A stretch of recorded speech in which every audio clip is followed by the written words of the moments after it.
Thank you, Mr. Speaker. I thank the Prime Minister for an advance copy of this statement.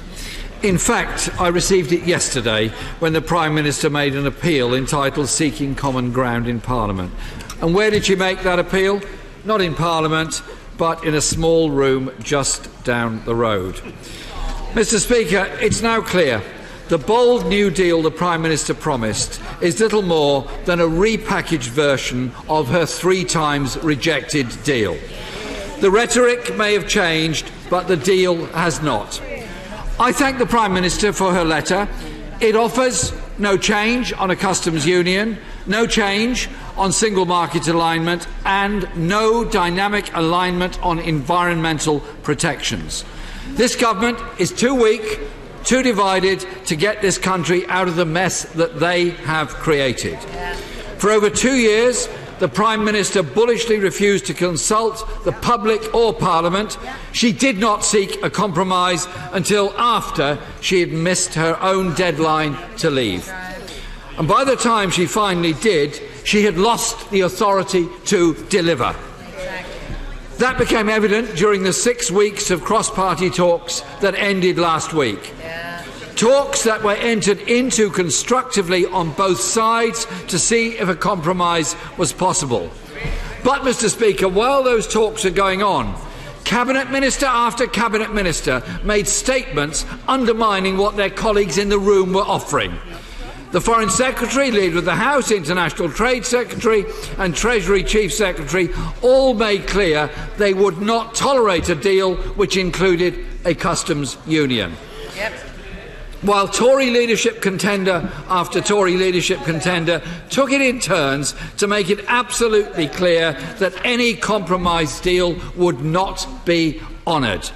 Therefore, Mr. Speaker, no matter what the Prime Minister offers, it's clear no compromise would survive the upcoming Tory leadership contest.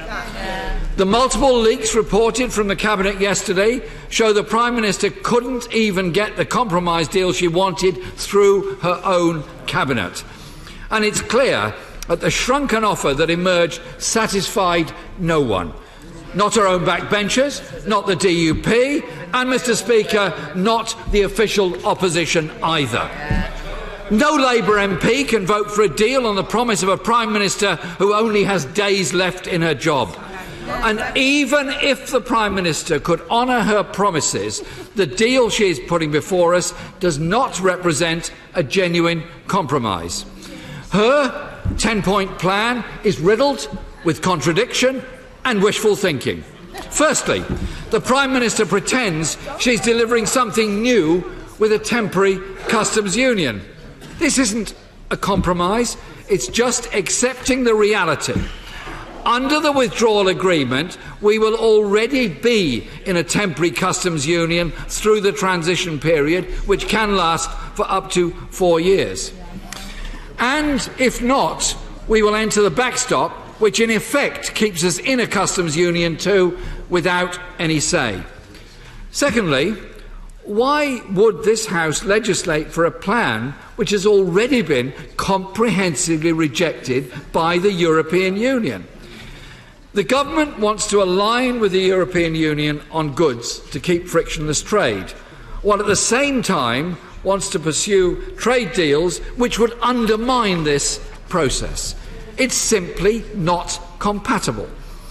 The technology they need to continue to pursue their Chequers plan simply doesn't exist.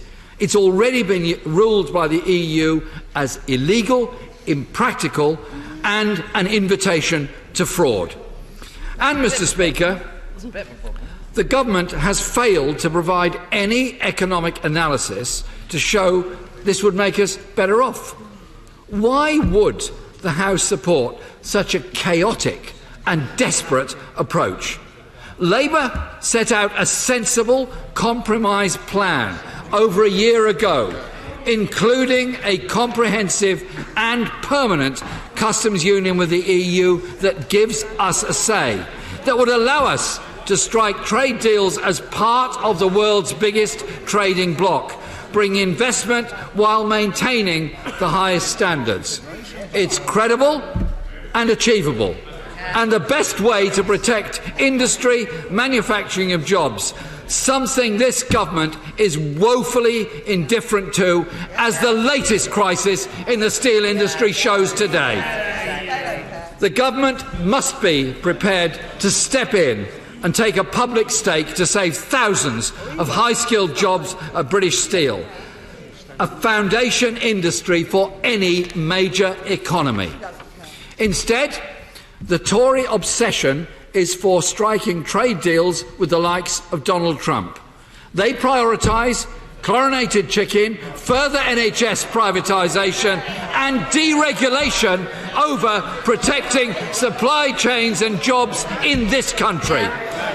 On workers' rights, Mr. Speaker, we have yet to see the full package the government intends to bring forward.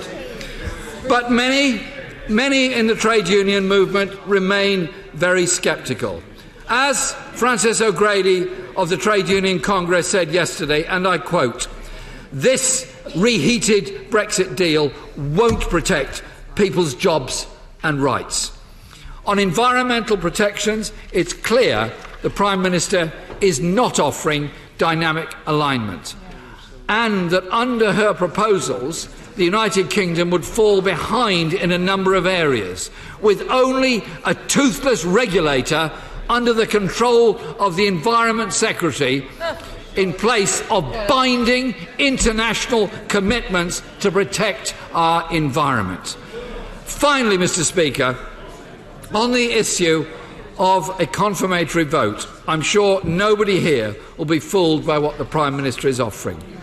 Will the Prime Minister tell us now if this offer is genuine? Will she give her party a free vote on this issue, or will she, as before, whip against a confirmatory referendum? If the government truly believes this is the best deal for the economy and for jobs, they should not fear putting that to the people. Mr. Speaker, for too long our politics has been seen through a prism of leave or remain.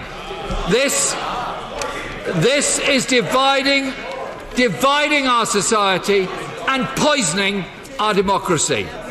It means vital issues are being neglected: the crisis in our schools and hospitals, the housing crisis, and the cruelty of the social security policy and universal credit.